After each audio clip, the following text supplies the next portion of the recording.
안녕하십니까? 네. 다시 만나서 반갑습니까? 예, 다시 만나신 분들도 계시고, 마이크는 잘 되고 있는 건가요? 이렇게. 예, 또 처음 뵙는 분들도 계시고요. 오늘 지금 3월 둘째 주, 재림을 사모하는 모임, 이 집회는 동중안 앞에 엄소리교회에서 저희가 진행을 하고 있습니다. 말로만 듣던 엄소리교회 오면서 풍경도 너무 좋았고요. 교회도 아담한 게 아주 좋습니다. 우리 이무송 장로님께서 수석 장로님으로 봉사하고 계시고, 또 우리 이영호 장로님 또 같이 이렇게 도우시고 그러시는 것 같은데요. 이렇게 또 자리를 허락하시고 함께함을 인하여 하나님께 감사드립니다. 그리고 우리 장로님과 모든 엄소리교회 성도님들께 감사를 드립니다. 모처럼 여기 이렇게 행복한 이렇게 아름다운 장소가 하나님께서 세워주셨으니까 이곳에서 또 하나님의 특별하신 능력이 계속 임하시고, 그래서 하나님께서 계획하신 놀라운 사명을 다 감당하시는 엄소리교회 성도님들이 되시기를 또 기도를 드리겠습니다. 아멘. 자, 이제 저희가 이제 올해부터는 좀 저희도 이렇게 동영상을 제작하고 또 하다 보니까 조금 어려움들이 있게 되어서 조금 후원을 받습니다. 여러분들이 말씀을 들으시면서 저기도 조금 돕고 싶다 하면은 액수는 상관이 없으니까는요, 좀 마음으로 또 실질적인 물질적으로도 조금 후원해 주시면 감사하겠습니다. 그래서 여러분들 여기 좀 계좌를 좀 띄웠고요. 우리 동영상 나가는 것마다 밑에 또 계좌들이 나갈 겁니다. 그래서 여러분들이 조금 관심 가져주시면 정말 감사하겠습니다. 자, 그리고 이제 제가 계속 전하는 말씀은 요한계시록에 대해서 말씀을 드리고 있습니다. 근데 이제 요한계시록에 제일 먼저 어떤 말씀이 있죠? 자, 요한계시록 1장에 보면은 이 예언의 말씀을 읽는 자와 듣는 자와 그 가운데 기록한 것을 지키는 자들이 복이 있나니 때가 가까움이라, 이렇게 얘기를 하고 있죠. 예, 여기 때가 가깝다. 이 때가 어떠한 때인지 우리는 오늘 이 시간 길게 얘기하지 않아도 다 잘 아실 줄 믿습니다. 그래서 저희 재림교회는 다니엘과 요한계시록을 통해서 시작된 교회입니다. 예.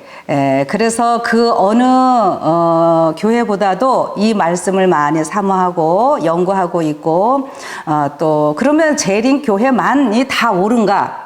그거는 사실은 아니죠. 물론 여러분들 아시다시피 일반 개신교회에 당연히 하나님의 수많은 백성이 다 거기에 있고 하나님께서 그 교회들을 그 시대별로 다 쓰셨습니다. 그런데 특별히 이 재림교회에게는 그들이 미처 알지도 깨닫지도 못한 이러한 특별한 기별을 마지막 남은 무리인 우리에게 주셨다고 그랬어요.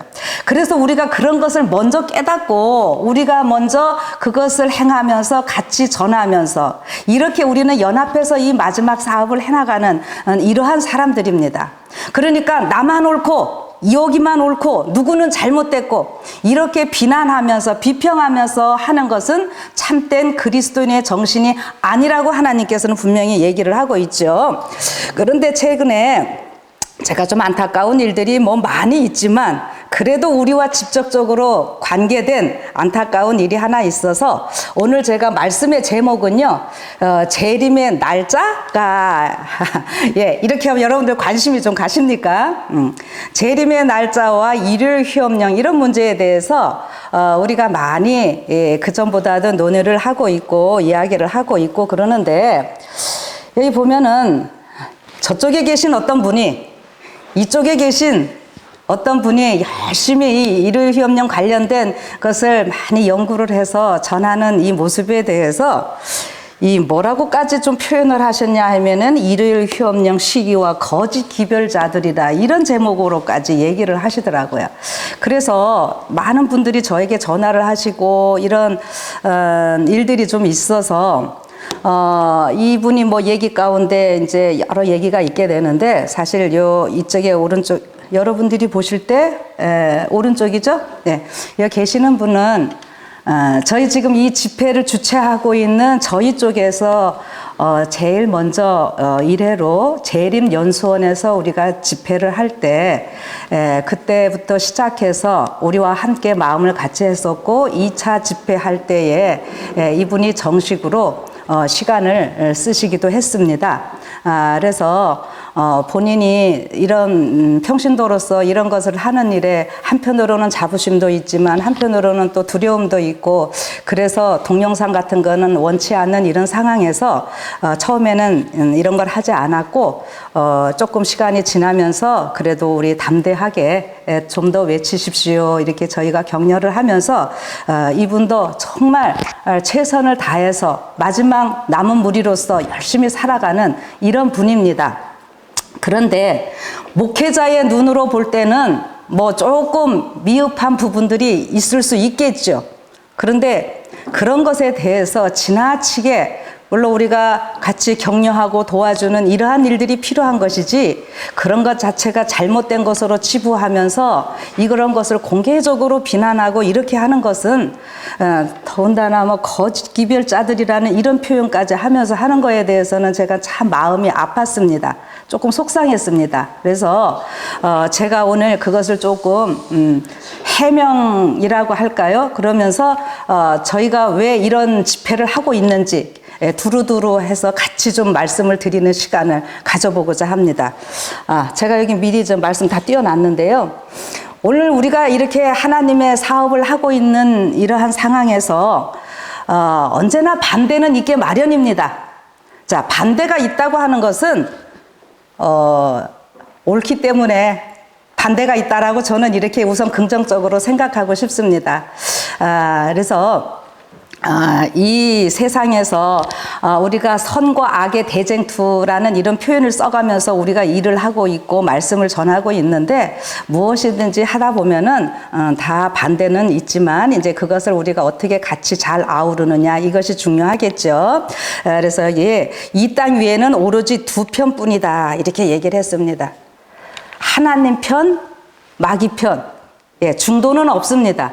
네, 하나님께서는 하나님을 사랑하는 사람들을 통해서 일을 하시는 거고 마귀는 어떻게 해요?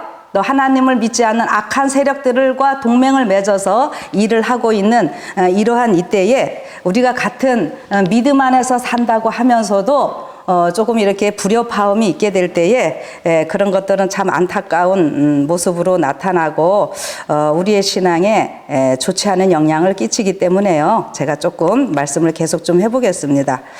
자, 이거는 뭐냐 하면은 우리 영원한 본체를 붙잡다 이렇게 잘 나오고 있죠? 글씨 보이시죠? 이 책은 시조사에서 출판된 겁니다. 우리 재림교회 공식적인 출판사예요. 그리고 이것을 쓰신 원 저자는 이게 지커 박사라고 해서 우리 교단의 아주 훌륭한 신학자이십니다. 그리고 이것을 번역하신 분도 아주 김중훈 여기 목사님, 네, 뭐 하여튼 경력은 화려합니다.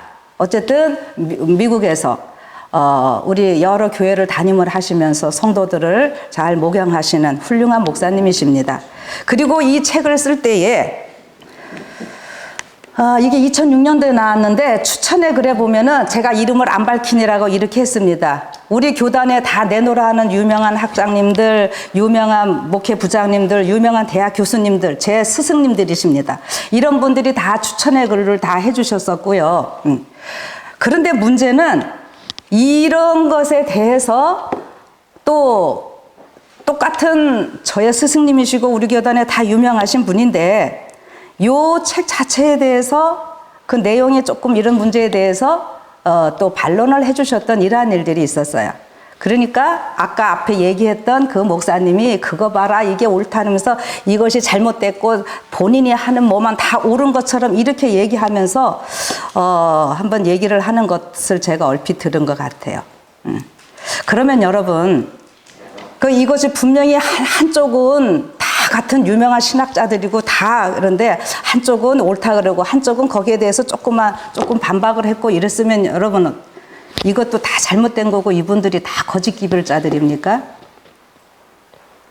이렇게 하면은 아니잖아요.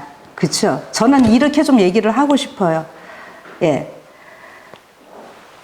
그러면 이분들은 예, 뭐 다 유명하신 분들입니다. 근데 우리 아까 그 지사님은 평신도로서 자기의 생업을 갖고 있으면서 어떻게든지 교회에서도 열심히 봉사하고 이렇게 일을 하시는 그런 분이세요.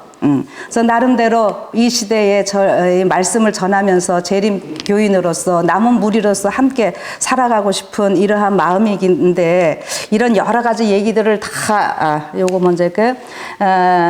그 지사님이 인용했던 요런 내용들이거든요. 이거를 다 이제 또 하면서 뭐 잘못된 거를 얘기를 하는데 뭐 이거 자체가 이런 내용들이 잘못된 건 아니고요. 어떤 뭐 너무 이렇게 정확하게 일요일 휴업령이 언제 내린다는 날짜 같은 거를 막 정하고 이런 것 때문에 뭐 잘못됐고 이렇게 하면서 뭐 거짓 기별자라고 자꾸 얘기를 하는데 여러분 이 지사님의 한 모든 그 내용들 가운데 특별히 이 이슬람 교가 활동하는 모습들이 눈에 두드러지게 보이는 것을 우리는 알 수 있습니다.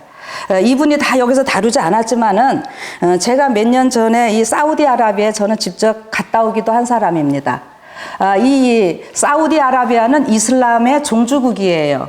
그래서 굉장히 폐쇄적인 이런 사회에다가 이제 개방을 하면서 모든 일들을 너무너무 급속하게 진행해 나가고 있는데 국가적인 어떤 정치적인 이런 문제뿐만이 아니라 종교적인 면에 있어서도 이 나라가 굉장히 적극적으로 모든 것을 개입하면서 일을 하고 있습니다.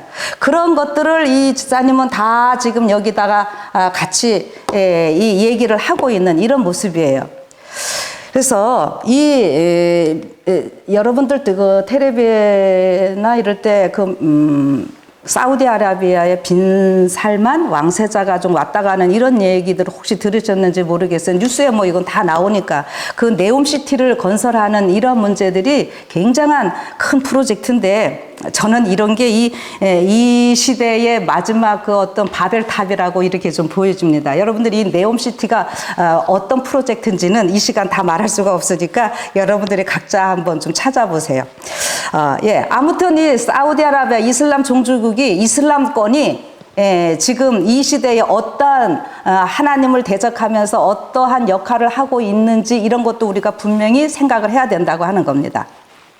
자, 그런데 이제 이분 계속 하는 것이 이 지금 내용들은 요런 글들을 쓰면서 이 지사님이 하신 것을 반박하는 거를 제가 하는 거예요. 자, 여기 뭐라 그랬냐면 언제쯤 은혜의 시기가 끝날 것인지에 대하여 특별한 빛을 받은 적이 없느냐고 나에게 물어본 편지들이 많이 있는데 나의 대답은 오직 지금은 해가 지기 전에 일해야 할 때이며 밤이 오면 아무도 일할 수 없다는 기별을 가지고 있을 뿐이라는 것이다. 또 하나 우리가 일할 수 있는 적절한 시기는 그날이 저물기 전인 바로 지금이다. 그러나 은혜의 기간이 언제 끝날 것인지 확인하기 위하여 성경을 탐구하라는 명령은 아무에게도 내리신 일이 없다. 뭐 요런 내용을 인용을 하면서 반박을 하시더라고요. 그럼 뭐 요런 내용만 보면은 우리는 그 마지막 날 사건들에 대해서 그냥 대충만 알면 되고 자세하게 뭐 이렇게 할 필요는 없는 것처럼 그렇게 하는 사람들이 도리어 이상한 것처럼 우리가 느껴질 수도 있어요. 그러나 여러분 성경뿐만이 아니라 우리 선지자를 통해서 주신 마지막 이 기별들 다 같이 보면요. 언제나 양면성이 있습니다. 그것을 아셔야 돼요.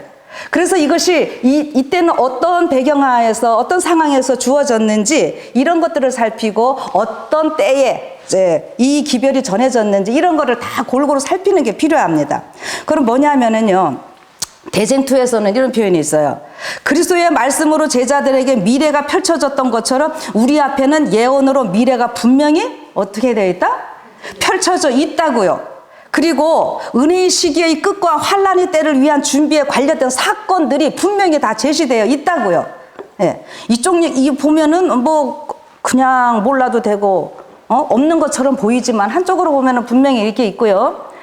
이렇게 제자들에게 다 미래가 펼쳐졌음에도 불구하고 예수님의 제자들이 제가 여기 다 인용은 안 합니다. 제자들이 다 알아들었나요? 못 알아들었고요. 예수님 나 내일 모레면 십자가에 달릴 거야 하는데도 제자들은 못 깨닫고 어떻게 합니까? 자기네끼리 누가 높으냐 싸우고 있을 때에 하나님께서는 막달라 마리아나 이런 사람들을 통해서 그 기별을 다 전해주셨어요. 그래서 그런 남자 제자들이 못 깨닫는 것을 이 여자 제자들을 통해서 하셨고, 또 사도행전 이런 데 보면은 그러한 사건들에 대해서 이 제자들이요, 예수님이 얘기를 해주셔도 못 깨달은 것도 있지만 이렇게 희미하게만 깨달고 있는 이런 상황이었고요. 그것을 완전하게 다 깨달았다 그러면 제자들이 무서워서 그 예언을 다 이루지도 못하고 그 사업을 하지도 못했을 것이라고 하는 거예요. 그러면 무엇인가? 하나님의 말씀은요, 딱 펼쳐져는 있는데 그것을 깨닫고 행할 수 있는 사람들이 시대마다 다르다는 거예요. 이 성경의 모든 말씀들은요, 한 20% 정도는 그 시대에 필요한 거지만 80%는요, 이 마지막 때를 위해서 다 주어졌다 그랬어요. 예, 가를 뽑은 기별 이런 데 보면 제가 오늘 그거는 다 적지는 않았습니다. 제가 그 전에 많이 한 것이 있었기 때문에. 예, 그래서 여러분들이 이 말씀들을 그 시대에 따라서 그 상황에 따라서 특별히 그러나 우리 마지막 때는 이것이 완전히 펼쳐져 있다고 하는 것을 여러분들이 생각을 하셔야 되겠고요. 그래서 여기 계속 읽어보면 이래요.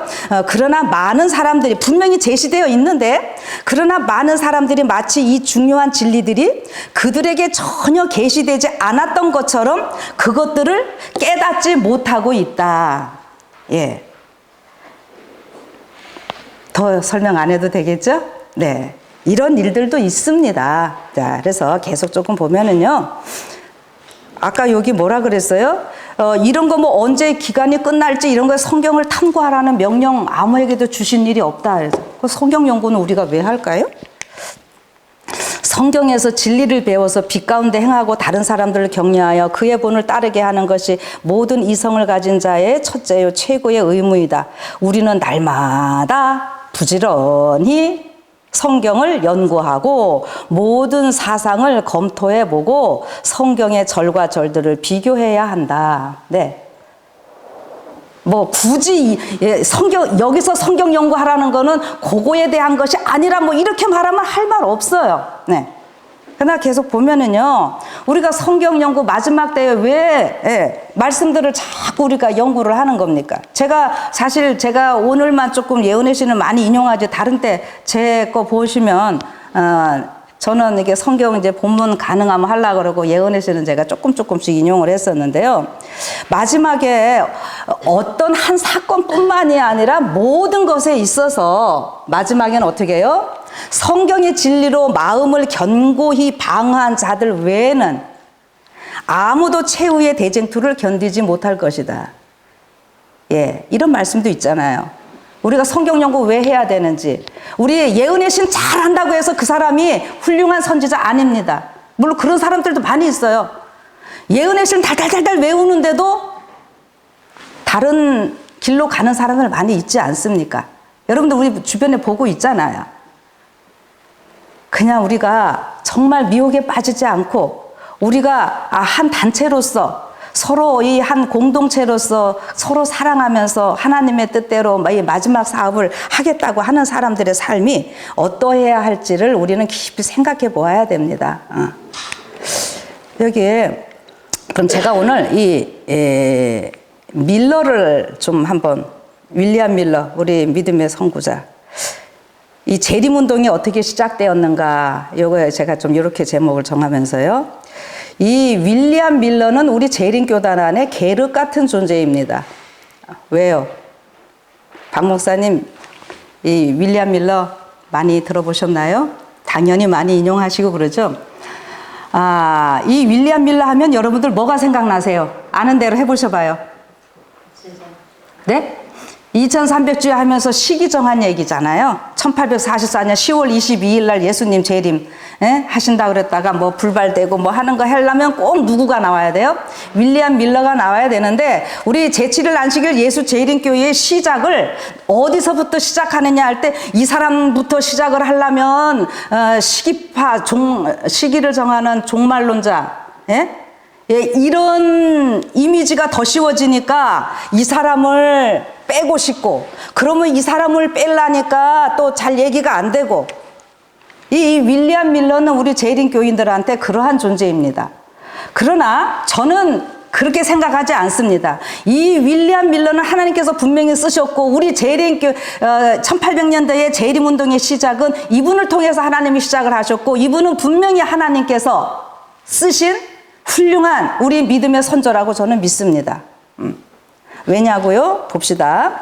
이 윌리엄 밀러가 시한부 종말론 이런 것 때문에 참 한쪽으로는 어려움을 겪고 있지만 이분의 역할은 대단한 것이었어요.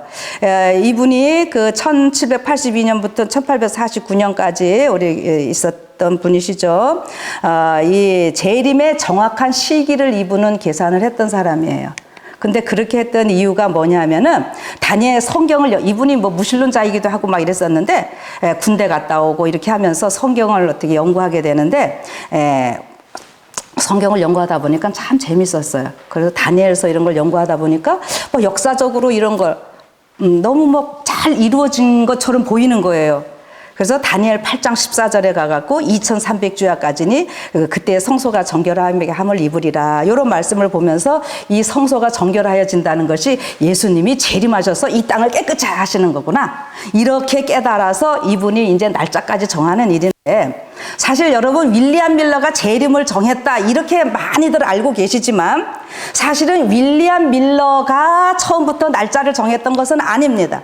이 당시에 보면은요, 많은 사람들이 같이 성경을 연구하다가 예수님 재림이 너무너무 막 고대하고 빨리 예수님 만나고 싶은 마음에, 아유, 어떻게 하면 예수님 더 빨리 맞이할 수 있을까, 그 열정으로 성경을 연구하다 보니 어떤 사람들, 뭐 사무엘 스노우 이런 분들부터 시작해갖고 자꾸 날짜를 정하는 거예요. 요렇게 해갖고 대입을 해도 요런 날짜가 나오고, 이렇게 해도 요런 날짜가 나오고, 막 그러니까 사람들이 너무 막 흥분되는 거예요. 그래서 이 당시에 1844년 10월 22일 이쪽으로 결론을 내리는 경우의 수가 7가지가 나왔습니다. 그 당시에. 그러니까 여러 사람들이 그렇게 했었다고 하는 거예요. 자, 그래서 여기 보면은 이때의 이 상황을 재림의 시기를 알려줌으로 수천 명의 사람들이 성경을 연구하게 되었다고 하는 거죠. 재림의 시기가 전파되지 않았었으면은 재림운동은 없었다고 하는 거예요. 우리 이거 재림운동 혹은 윌리엄 밀러나이 무브먼트 뭐 이렇게까지 이제 밀러의 재림운동이라고 우리가 이렇게까지 이야기를 하는데, 그 전까지는 물론 다 하나님을 믿고 이렇게 했었지만은 그냥 뭐 목사들이 설교하고 하면 어떻게 해요? 그냥 말씀을 전했어요. 다 하나님 믿고 살아야 되래. 그러나 그 전까지는 어떻게 했다고요? 뭐 예수님 재림하신다 이런 설교들을 안 했었다고 하는 거예요. 그런데 이때 이제 윌리엄 밀러 이때부터 시작을 해가지고 막 재림 기별이 외쳐지는데 그게 초교파적으로 일어났었잖아요. 근데 그 일이 시기가 전파되었기 때문에 시기를 알려줌으로 이런 일이 있었다고 하는 거예요. 근데 예수님이 처음에는 재림하신다 이 기별이 막 전파되니까요, 진짜 초교파적으로 많이 나오고 막 사람들이 같이 열렬하게 운동에 참여했었는데, 요 시기가 또 알려지니까 어떻게 해요? 많은 그 교회 목사님들이 특별히 반대를 했습니다. 그래서 이 목사님들 때문에 어마어마한 핍박과 그 어려움이 있어서 같이 재림운동을 하던 사람들이 어떻게 해요? 또 뒤로 물러나는 이러한 일들도 있었던 이런 것을 우리는 역사에서 좀 볼 수 있어요. 그러면 제가 여기서 하고 싶은 말은 이거예요. 이 시기를 정한 밀러가 시한부 종말론을 전한 설교자였기 때문에 이 윌리엄 밀러의 역할은 하나님께서 분명히 또 곳곳에서 또 아주 훌륭한 사람으로 얘기를 해주셨기 때문에 제가 이렇게만 얘기를 하면서, 이 윌리엄 밀러가 시기를 정하는 이러한 일들, 뭐 윌리엄 밀러뿐만이 아니라 재림의 시기 이런 걸 얘기를 할 때 보면은 이 성경절을 꼭 사람들이 인용을 하죠. 그래서 아이고 이거는 몰라, 분명히 이런 성경절이 있는데 왜 하려 그랬냐 이거예요. 그런데 제가 말씀드리는 것은 요 윌리엄 밀러도 당연히 이 성경책을 알고 있었지만은 하나님의 천사를 통해서 이 성경 연구를 그가 했고 그래서 이런 거를 다 깨닫게 되었고 그래서 1843년 당시에 그 큰 외침이 우리 하나님께서 함께 하셨던 일이라고 하는 것이죠. 그런데 많은 목사들이 기성교회의 목사들이 반대를 했습니다. 그래서 그 재림 운동에 참가하는 자들 어떻게 해요? 막 출교도 시키고 그 사람들이 두려워했어요. 근데 이 시기가 정해지고 막 이러면서 막 더 많은 사람이 폭발적으로 막 이 운동에 가담을 하니까 그런데 이때 어떻게 했다고요? 이 많은 목사들이 이것을 반대를 했고요. 소수의 목사들만이 이거를 받아들이고 이러기 때문에 이것이 평신도에게로 이 사명이 또 넘어가는 이런 안타까운 모습을 보게 됩니다. 그런데 제가 그 화입부인 얘기도 잠깐 하면은 우리 이제 재림교회에서 화입부인 굉장히 큰 선지자로 이렇게 인정을 하잖아요. 그런데 이 화입부인이 부르심을 받기 전에요. 이미 남자들도 아까 제가 윌리엄 포이 한 사람 얘기를 했죠. 이런 사람들을 하나님께서 그들에게 이 화입부인이 그 초기 문집의 첫 번째 계시 보던 이런 거 똑같은 거를 다 보여주셨어요. 그런데 그 사람이 어떻게 했다고요? 두려워서 안 했어요. 주저하고 있었어요. 그럴 때 이제 화입부인에게 다시 하나님께서 주셔서 화입부인은 그 일을 했고 그러니까 이 사람들이 자기네도 그때서 나서고 싶었지만 계시를 어떻게 했다고요? 아무것도 생각이 나지 않았다는 거 다 잊어버리고 그래서 이제 이런 일들이 있게 됐는데 그래서 저는 기별이 있을 때 우리가 주저하고 눈치 보고 누구 하는 거 봐서 그게 인기가 있으면 같이 하고 인기 없으면 안 하고 이것이 아니라 우리가 매일 말씀을 연구하고 기도하는 사람들은 하나님께서 주시는 그 은혜대로 우리가 그 역할을 감당하면 된다고 저는 생각을 합니다. 이 윌리엄 밀러 운동에 대해서 우리 재림교회에서도 제가 아까 게르같이 생각하시는 분들이 계신다 그랬죠? 게르기 뭐예요? 닭갈비. 그쵸? 이 닭갈비는 뭐예요? 버릴라니 아깝고 또 먹자니 먹을 게 없고 게르기. 제가 아까 예. 그래서 우리 재림교회의 시작을 윌리엄 밀러부터 시작을 하려니까 뭐예요? 시한부 종말론이 걸리고 예? 빼려니까 중간에 끊겨버리고 이렇습니다. 그런데 여러분 이 윌리엄 밀러의 운동은 분명히 하나님께서 인도하신 운동이었다고 그랬어요. 그럼 여러분들이 어떻게 이해를 하시면 좋으냐면은 제가 절기에 대해서도 말씀드리고 했는데 이 절기가 보면 성경에서 계속 반복되거든요. 그래서 그렇게 자꾸 훈련하는 일이에요. 그러면 1800년대의 초창기 재림 운동과 지금 우리가 현재 살고 있는 재림 운동의 차이점이 무엇인가 하면 우리가 옛날 초등학교 시절로 또 한번 좀 돌아가 봅시다. 이제 그 운동의 날짜는 딱 정해져 있지요. 네. 정해져 있어서 각자 학년별로 뭐랍니까? 다 여기저기 흩어져서 그 프로그램을 하려고 준비를 해요. 연습을 해요. 그래서 다 연습을 해서 총 연습을 합니다. 그쵸? 다른 때는 막 시간 다 틀리게 이렇게 하고 막 학교 수업 줄이기도 해가면서 그것에 하다가 총 연습에는 어떻게 하죠? 진짜는 안 나타나지만 거의 할 수 있는 데까지 옷도 입어볼 수 있는 데는 입어보면서 그 순서에 의해서 우리가 총 연습을 합니다. 뭐 운동회 뿐만이 아니라 모든 행사를 할 때 그러잖아요. 그래서 그 총 연습에 딱 해서 잘 됐으면 된 거고 잘못된 거 점검해 가지고 마지막 진짜 하지요. 네. 그것처럼 1840년대의 그 운동은 무엇이 문제였는가? 그 총 연습으로 여러분들 보시면 돼요. 근데 그때 보니까 막 초교파적으로 다 나오기도 하고, 근데 그때의 공통 분모는 교파 뭐 따지지 않고 초교파적으로 공통 분모가 뭐였어요? 재림이라고 하는 공통 분모를 가지고 운동을 시작했습니다. 그런데 연습을 쭉 해보니까 진리가 다 드러났어요? 안 드러났어요? 안 드러났지요. 그 무슨 기별이 안 드러났습니까? 제일 중요한 성소 안식일 기별이 안 드러난 거예요. 예. 그래서 어떻게 해요? 예수님의 재림을 기다리는데 가장 부족했던 부분 중에 하나가 이 안식일 기별, 성소 기별이 아직 드러나지 않은 거예요. 그래서 어떻게 했습니까? 이제 화입 부인을 통해서 하나님께서 안식일에 대한 거, 물론 그동안에도 안식일 알고 있는 사람들 있었어요. 안식일 지키는 소수의 무리들이 있었어요. 근데 더 그것이 분명하게 확고하게 되기 위해서는 우리 하나님께서 또 엘렌 G 화이트 부인을 통해서 그렇게 한 거죠. 그래서 안식일 기별도 화이트 부인을 통해서 처음 하신 것이 아니라, 우리 역사, 교회 역사 배우신 분은 알지만 프레벨 부인 이제 우리 교인이 아닌 침례 교인들을 통해서 그 안식일 기별들이 드러나고 이렇게 했거든요. 그렇게 해서 자꾸 연구하고, 이 모든 일들이 성경을 연구하면서 그 운동이 계속 활성화된 거, 진리가 드러난 겁니다.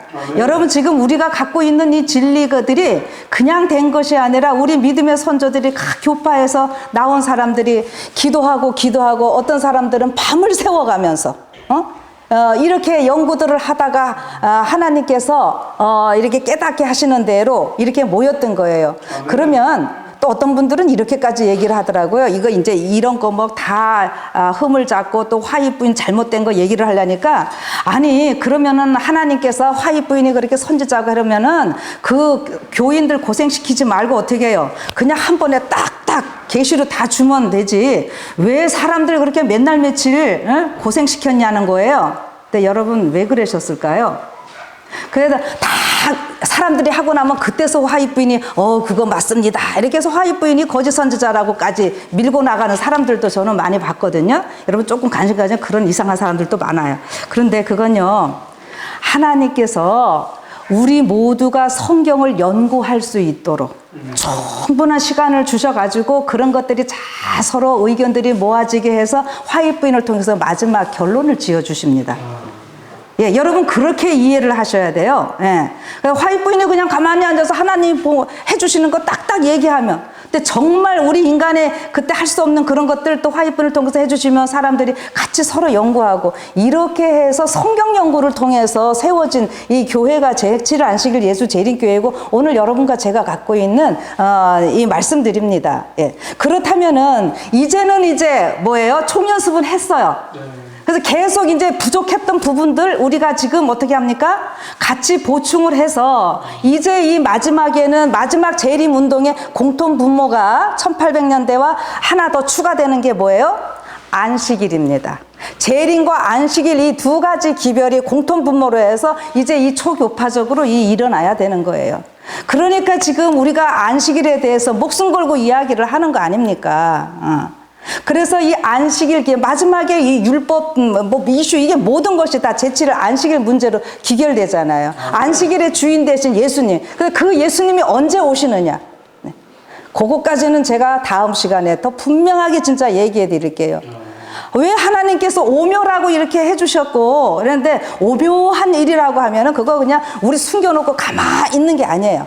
계시록 10장으로 가보면은 7 우레가 울리는 것에 대해서는 임봉하라 그랬어요. 요한이 딱 기록하려고 그러니까. 근데 다니엘서 이런 데서 임봉했다가 이제 때가 되면 열린다고 했는데, 계시록 가갖고는 또 임봉하라고 했던 것이 뭐예요? 7 우레에 대한 이야기입니다. 이제 그 우레가 이제 무엇인지를 아는 것은 앞에 세대는 감춰져 있었고 마지막 세대인 여러분과 제가 알게 되는 거예요. 여러분, 그렇게 이해를 하시면 되는 겁니다. 그래서 오늘 우리가 어떤 그 날짜에 집착해서 우리의 신앙에 뭐가 되는 것이 아니라 한 부분이 되어야 되긴 돼요. 그래야지 시간이 가까우면은 어떻게 해요? 우리가 더 점검할 거 더 점검하고 뺄 거 빼고 하면서 빨리빨리 해야 될 거 아니에요. 예. 이렇게 되는 겁니다. 그러니까 여러분, 일일 휴업령이 언제 시작되고 언제 끝나고 재림이 언제 어떻게 되고 이런 거에 대해서 우리가 정말 긍정적인 마음으로 같이 연구하고 이렇게 생각해보고 저렇게 하는 거에 대해서 저는 그것이 굳이 잘못됐다고 말하고 싶지 않습니다. 우리가 성경 말씀을 더 깊이 연구하고 더 호기심을 갖게 하고, 그래서 우리의 모임이 즐겁고 안식일마다 예수님을 만나는 것이 기쁘고 안식일이 정말 즐거워서 우리가 목숨 내는 내놓고 안식일의 주인 되신 예수님을 전하는 이러한 백성들로 우리가 지금 서게 하기 위한 하나님의 이런 귀한 뜻이 있다고 하는 것을 여러분들이 꼭 기억하시고요. 자, 그래서요, 요거 대쟁도 370에 이런 말씀이 있어요. 그날과 그 시를 알지 못하느니라는 말씀은 재림신앙을 거절하는 자들이 가장 흔히 제기한 논쟁이었다. 그 성결절은 그날과 그때는 아무도 모르나니 하늘의 천사들도 모르고 오직 아버지만 아시느니라고 되어 있다. 그러나 이 성경절을 명백하고 조리 있게 해석하는 사람들은 어떤 사람들요? 읽어봅시다. 주님을 기다리는 예, 주님을 기다리는 사람들은 이 성경절을 명백하고 조리 있게 해석을 했었고, 안 기다리는 사람은 그냥 하나님을 믿고 사는데 예수님 안 왔으면 좋겠는 사람들은 이거에 대해 관심 없었던 거예요, 솔직히. 예. 그래서 이를 그릇되게 사용하는 사람들은 반대자들임이 분명히 나타났다. 그래서 더욱이 우리가 그분의 경고를 멸시하고 그분의 재림이 가까움을 알기를 거절하거나 게을리하게 되면 홍수가 다가오는 것에 무관심했던 노아 당시의 사람들처럼 그 일은 우리에게 있어서도 치명적인 사건이 될 것이라는 사실도 배웠다. 네. 여러분, 어떤 아무리 좋은 말씀도요, 금방 다 모든 사람들에게 다 용인되고 다 받아들여지지 않습니다. 뭐든지 다 반대는 하게 되어 있어요. 그런데 계속 보면은 이 2300주야, 아까 이제 윌리엄 밀러가 2300주야까지는 그때 성소가 정결하게 함을 입으리라 이런 말씀 때문에 그 일을 시작했다 그랬잖아요. 근데 이거에 그 당시 계속 성경 연구였는데 이 절기 연구들을 하면서 많은 것들을 깨닫게 됩니다. 이 봄절기에 대한 앞의 내용들은 그런데 이 6월절 구약에 나오는 어린 양이 누구를 가리키는 거예요? 예수님을 가리키는 거고, 그 양을 잡는 시간은 언제였어요? 해지는 저녁 때, 해질 때에 양을 잡으라 이랬죠. 출애굽기서에 보면은, 자, 기억들 하시겠어요? 그 양은 아무 때나 잡으면 안 됩니다. 6월절 양은. 그런데 그 해질 때 잡아야 되는데 그 해질 때가 어디예요? 이 6월절 양 자체가 예수님을 표상하는 일이기 때문에 예수님이 오후 몇 시에 돌아가셨다고요? 3시. 예. 그 시간에 딱, 그 얘기 지금 하는 거예요. 이 표상은 사건에 있어서 뿐만이 아니라 시기에 있어서도 정확하게 다 성취가 되었어요. 그것처럼, 예.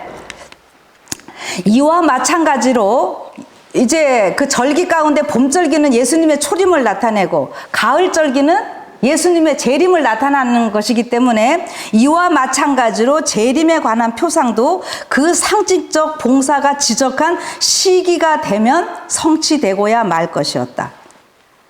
여러분, 봄절기에 대한 거는 시간까지 막 딱딱 맞죠. 뭐, 우리 그거 전도할 때, 뭐, 가르칠 때 우리 목사님들 보면 어떻게 해요? 예수님이 돌아가실 시간까지 다 이렇게 예언해 놨습니다. 막 하면서 자신있게들 전하셨잖아요. 봄절기에 초림이 그랬으면은 가을절기도 어떻게 한다고요? 가을절기도 똑같다고요. 자, 그 시간까지는 제가 요번에 안 하고 다음에 2편으로 할 거기 때문에 조금 제가 남겨놓겠습니다. 자, 그런데, 자, 요거는 이제 무슨 말씀인가 하면은, 이제 앞에 지금 운동했던 거를 또 반박하려면은 또 어떻게 해야 되겠어요? 요런 말씀 가지고 나오면 되겠죠. 뭐예요? 그러나 예수님께서는 당신의 재림의 날과 시간은 밝히지 않으셨다. 그분은 당신이 언제 다시 나타나실 날이나 시간이 자신이 알게 할 수 없다고 제자들에게 분명히 말씀하셨다. 거봐라. 그런데 윌리엄 밀러가 그렇게 했으니 그 사람은 잘못된 사람이다. 이렇게 말하고 싶으시잖아요. 응? 근데 여기 계속 보면 만일 그분이 이것을 자유로 나타내실 수 있었다면 왜 항상 기다리는 태도를 가지도록 그들을 권유하실 필요가 있었을까? 우리 주님께서 나타나실 그날과 시간을 안다고 주장하는 자들이 있다. 어휴, 좀 뜨끔해져야 되나요? 매우 열심히 그들은 미래의 시간표까지 상세하게 만들고, 예, 아까 뭐 앞에 하셨던 우리 지사님들 막 이렇게 다 시간표를 상세하게 만들고 있다. 그러나 주께서는 그들이 가지고 있는 근거에 대하여 그들을 경고하신다. 인자의 재림의 정확한 시간은 하나님의 오명이다. 그거 봐라. 하나님의 오명인데 뭐 감히 인간이 그런 거를 하려고 그래. 이러면서 얼마든지 또 반박할 수 있다고요. 요런 말씀 보면 요것도 맞는 것 같고 요런 말씀 보면 요렇게 또 맞는 것 같고 그래서 어떻게 해야 돼요? 하나 더 볼까요? 요건 번역이 두 가지로 있는 거를 제가 좀 옮겼습니다. 자, 영어로는요, 요렇게 나와 있는 거를 어쨌든 우리말로 그리스도께서 우리에게 그날이 언제인지 안내해 줄 예정이라고 말씀하신다. 예수님이 재림의 날 얘기하는 설명 가운데 이런 표현이 나와요. 그리스도께서는 그날이 언제 이르게 될는지 우리에게 알리신다. 어떤 데는 알리신다 그랬다가 또 여기는 또 하나님의 오멸에서 또 모른다 그랬다가 헷갈리시나요? 예. 이게 바로 하나님의 말씀을 연구하는 묘미 가운데 하나입니다. 자, 그래서 저도 이런 말씀 다 알고, 저도 몇 년 전에 또 그런 기별을 제가 동영상에 다 올려놨고, 다 한 사람인데요. 자, 이런 내용을 다 알면서도, 그럼에도 불구하고, 일요일 휴업령과 재림의 날짜에 우리가 관심을 갖는 이유가 무엇인가 하는 거예요. 근데 요거 조금 생각을 해보시면 되겠습니다. 초기 문제 74쪽에 이런 말씀이 있어요. 1844년 이후에는 시기 문제가 시험거리가 되지 않았고 결코 다시는 시험거리가 되지 않을 것이다. 여러분 이거 어떻게 이해하시나요? 조장로님 이해 어떻게 하고 계십니까? 또 다른 분들 제가 굳이 또 호명 안 할게요. 그러니까 이게 앞으로 계시록 10장에 가면은 더 이상 지체하지 아니하리라 이렇게 표현 나오고 있고 그래 거기에 더 이상 남은 때가 없으리라 뭐 요런 나왔기 때문에 시기에 대해서는 2300주야. 그래서 1844년 끝 이렇게 해갖고 뭐 더 이상 시기에 대해서는 얘기하면 안 된다 없다. 우리는 이렇게만 자꾸 얘기하려고 그래요. 여러분 요런 말씀들을요 조금만 더 생각해 보시면은요. 앞으로 이 하나님의 사랑과 이 요한계시록 이 14장의 이 믿음으로 말미암는 새 천사의 기별이 믿음으로 말미암는 의라는 거 우리가 다 알고 있죠. 예. 그래서 이것도 새 천사의 기별, 이 새 천사의 기별이 사실은 뭐 어디 한 군데만 있는 게 아니에요. 어떤 장로님들 보면은 무슨 한 내용 가지고 여기 믿음으로 말미암는 여기 있다면서 뭐 이거 하나만 가지고 주장을 하려 그러시는데요. 창세기 1장 1절부터 믿음으로 말미암는 의는 나오고 있습니다. 예, 성경 전체가 그 얘기예요. 예수님께서 다 하신 일이지 우리 인간이 한 거 없어요. 자, 그래서 새 천사의 기별만 믿음으로 말미암는 의도 아닙니다. 그런데 이게 집약이 되어 있기 때문에 우리가 이제 이거를 좀 얘기를 하는 거죠. 그래서 굳이 믿음으로 말미암는 의, 제가 여기다 칭자라는 말도 또 썼어요. 요즘 이제 조금 더 이해하기 쉽게 이게 단순히 믿음으로 말미암는 의라고 하면은 이해하기가 조금 어려서 칭의로 이야기를 해주니까는 또 성도들이 이해를 잘하더라 해갖고 어떤 목사님이 막 이렇게 또 했다는 얘기를 듣고 제가 칭자를 좀 붙여봤습니다. 그래서 이 칭의를 붙이면은 또 뭐 여러분들도 더 쉽게 깨달으신다면은 다행이고요. 그래서 이런 거를 올바로 깨달은 사람들은요, 예수님이 내일 오시면 어떻고, 언제 뭐 그거에 따라서 우리의 믿음이 막 변하고 그럴까요? 아니잖아요. 그 얘기를 하고 있는 겁니다.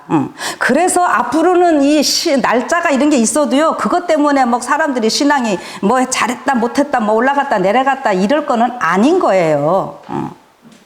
진짜 그 하나님이 어떤 분이신지 깨달으신 사람들은 그런 것 때문에 흔들리고 뭐 우왕좌왕할 이런 것들이 아니라고 하는 거죠. 그래서 저는 그렇게 말씀을 드리면서 우리가 예수님의 재림 하면은 우리가 일요일 협령 다 같이 연결되어 있으니까 이렇게 좀 생각을 해보는 거는요. 우리 6000년 재림설 이런 거 있잖아요.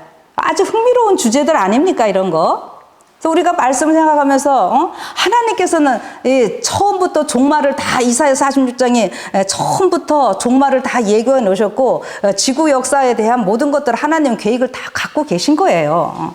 그 우리가 6000년설은 많이 얘기하죠. 이거 뭐 재림교회만 얘기하는 거 아닙니다. 이제는 뭐 다른 교파에서도 많이 얘기합니다. 그래서 이거 지금 오늘 길게 할 건 아닙니다.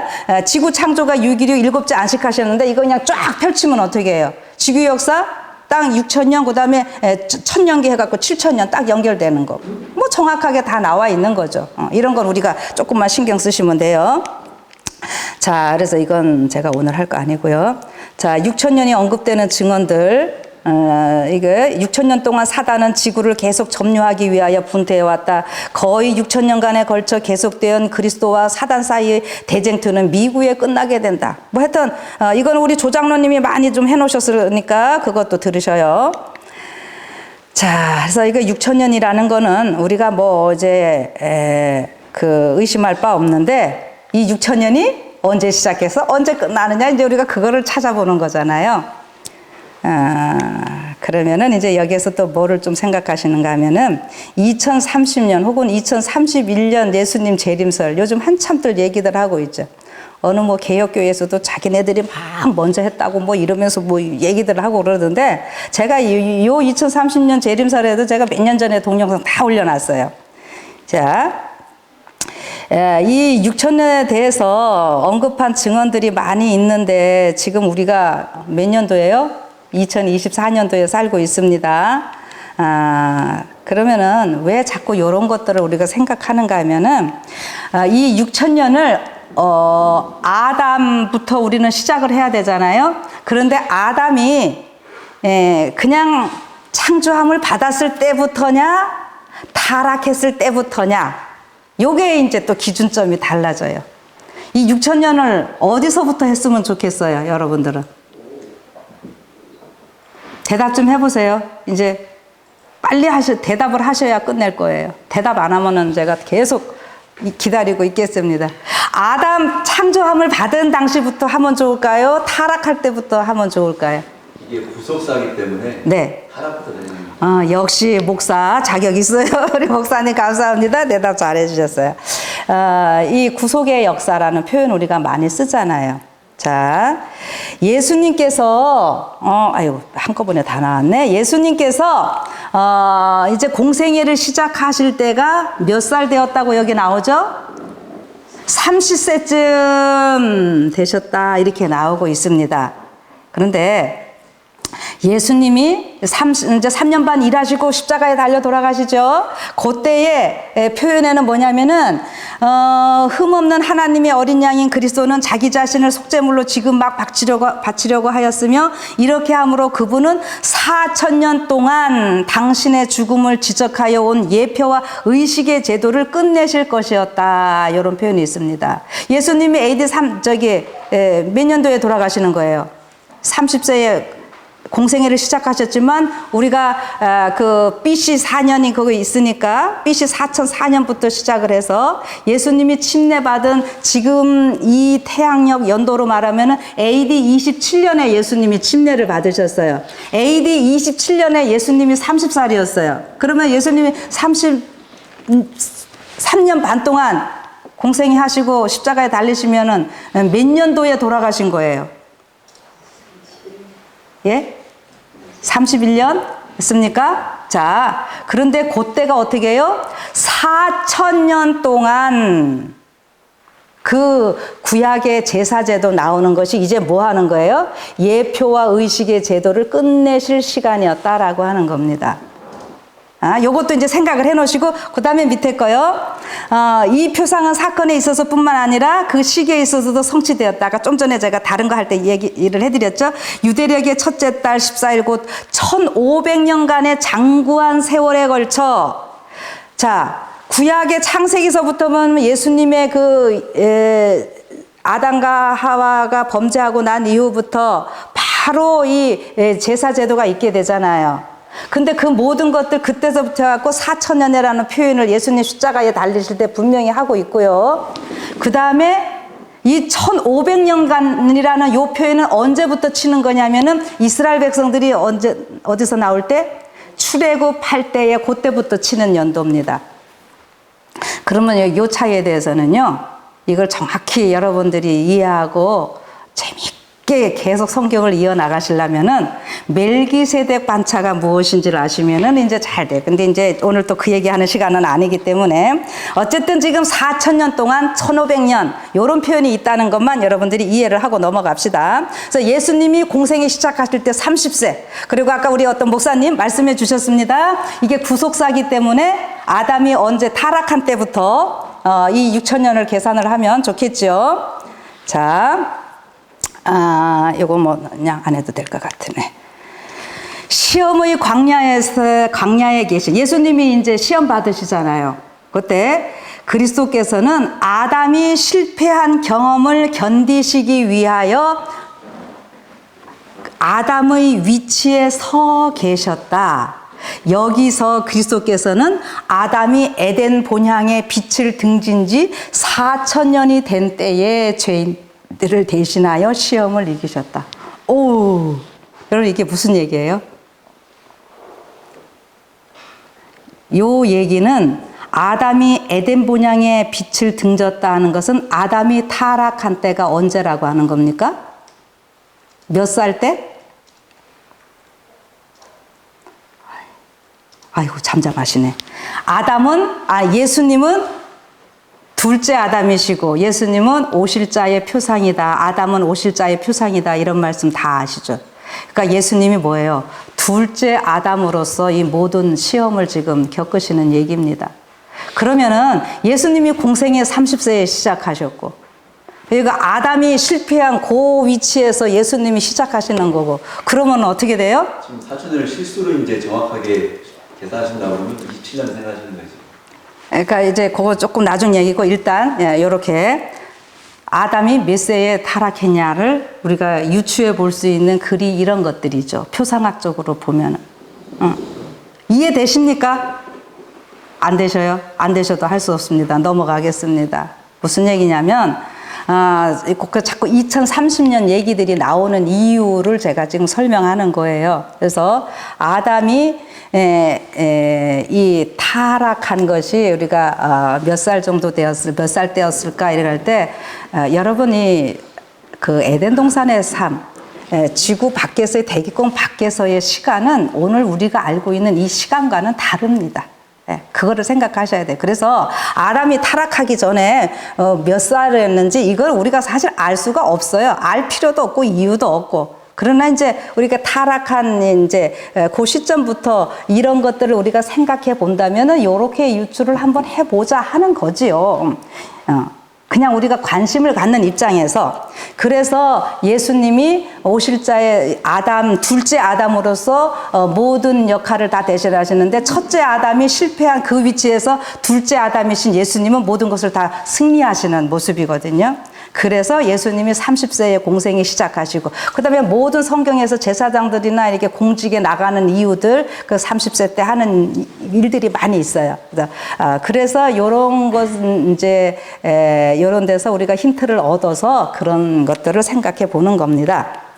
자, 그래서 위의 증언들은 2030년, 31년에 많은 단서들을 보여주는데 예수님은 서기 27년 가을에 침례를 받으시고 공생애를 시작하시는데 요 공생애를 시작하실 때 보면은 계절별로 어느 계절이죠?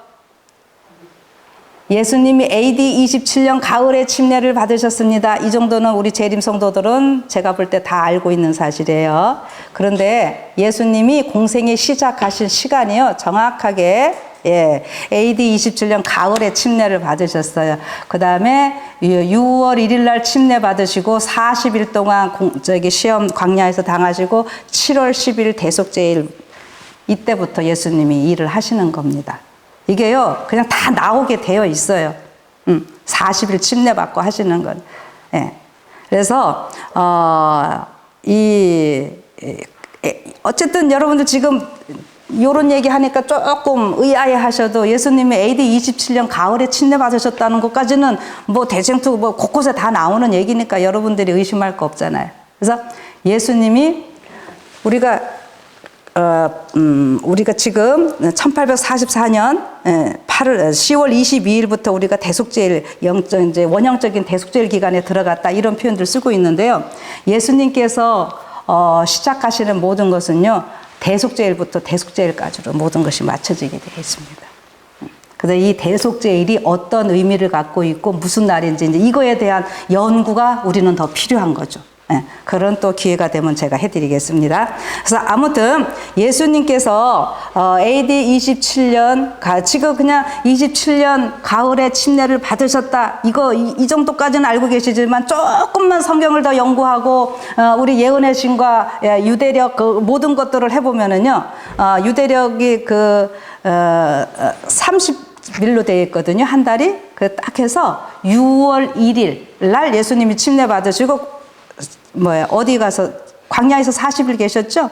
예, 40일 오셔가지고 그거 하시는 거 보면은 거기에 침례 요한이 예수님을 일컬어서 보라 세상죄를 지고 가는 어린 양이로다. 이런 표현을 하는데 이게 괜히 하는 것이 아니라 요 표현이 어느 절기 때 어떤 몇 시에 선언되어야 되는지 이런 것까지 구약을 연구하면 다 나오게 되어 있어요. 근데 우리가 그런 걸 연구 안 하니까 그러죠. 근데 정확하게 됩니다, 그게. 그래서, 이 예수님의 이제 2030년 설에 대해서 얘기를 우리가 해보는 것은 이런 걸 가지고 얘기를 해본다 이거예요. 자, 그래서 다시요. 또 봅니다. 나는 신실한 자들이 어서 오십시오. 기대하던 시간에 그들의 주님을 뵙지 못하게 되자 몹시 실망하는 것을 보았다. 당신의 백성들에게 미래를 감추시고 그들의 결정의 지점에 서게 하시는 것이 하나님의 경륜이지만 그리스도의 재림에 대한 정확한 시기가 전파됨이 없이는 하나님의 계획하신 일이 이루어질 수 없다. 여러분 아까 뭐 그런 거 하나님이 감추셨다 오묘라고 하면서 또 여기 또 이런 얘기도 있어요. 이거 어떻게 조화를 시켜야 되겠습니까? 이거 우리가 자꾸 말씀을 연구하면서 조화시키는 거예요. 사단은 많은 무리로 하여금 심판과 은혜의 시기가 끝날 때 있게 될 그 큰 사건이 아주 오랜 후에 있을 것으로 믿게 한다. 지금 우리 지사님이 하셨던 이런 것들 하면 사람들이 어떤 분들은 막 진짜 얼마 안 남았네. 그래서 어떻게 해요 이제? 에? 집도 사지 말아야지 하면서 두려워하고 이러시는 분들도 계셔요. 막 급하게. 그러나 또 어떤 사람이 관심 없고 예수님 오시는다는 거는 알고 있는데 에이 그렇게 빨리 올까? 지금 반응들이 다 그래요.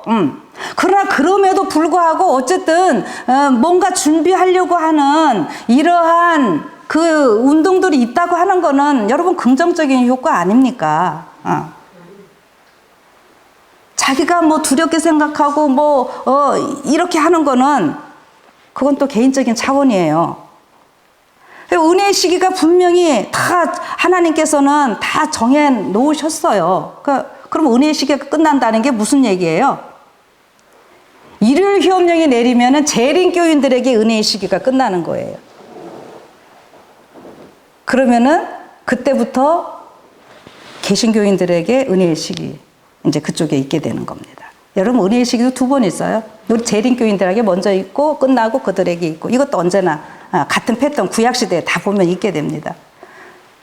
우리가 여기 성경의 은혜의 시기 성경에 직접적으로 이제 일요일 휴업령 이런 표현은 없죠. 근데 그런 것도 우리가 요한계시록 13장 이런 걸 우리가 보면서 또 얘기를 하고 있는데 다니엘서 11장 제가 이참에 다시 말씀드릴게요. 제가 시간이 없어서 다 말을 못 하는데 장막궁전이 바로 이 일요일 휴업령하고 똑같은 말입니다. 그걸 연구를 하시면. 자, 그래서 이제 얼른 이제 마무리를 지어야 되니까요. 자, 주님께서는 요거 이제 진짜 중요한 거예요. 주님께서는 내게 셋째 천사의 기별이 전파되어야 할 것과 특별히 그것은 흩어진 주님의 자녀들에게 선포되어야 할 것을 보여주셨다. 그러나 그것은 시기에 구애받아서는 안 된다. 예.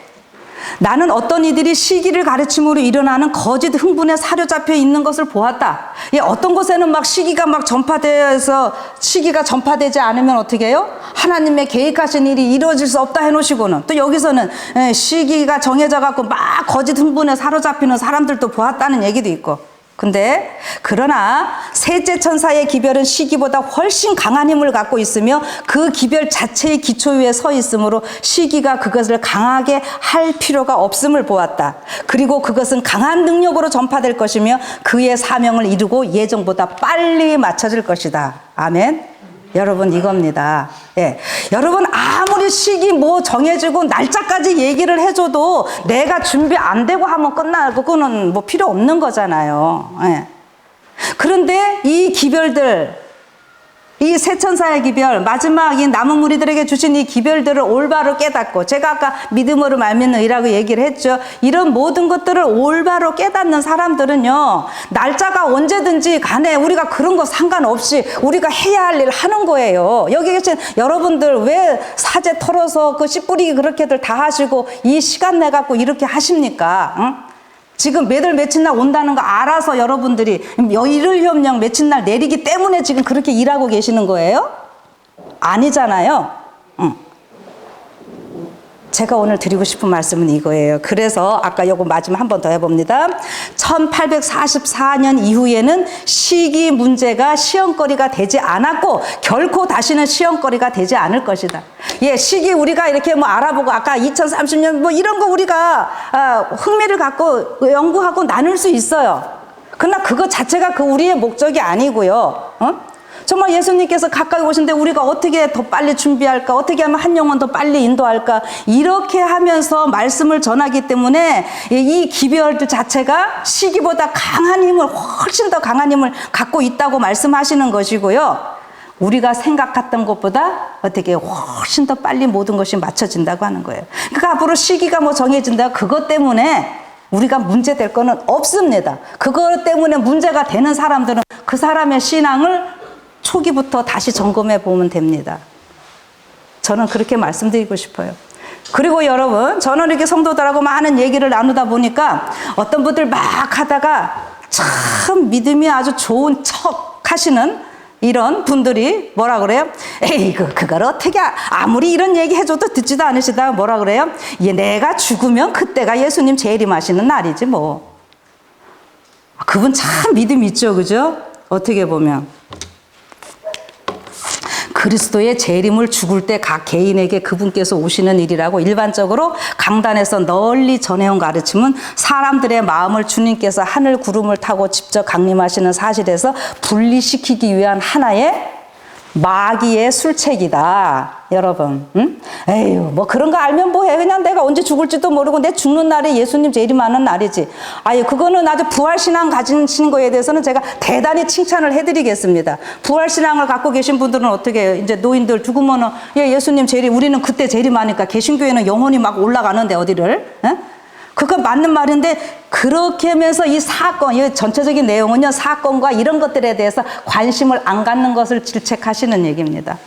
그래서 요런 얘기하는 사람들은 뭐 하는 거다? 사단의 술책에 다 걸려 넘어지는 사람들입니다. 자, 자꾸 얘기하면 그만할게요. 요것만요.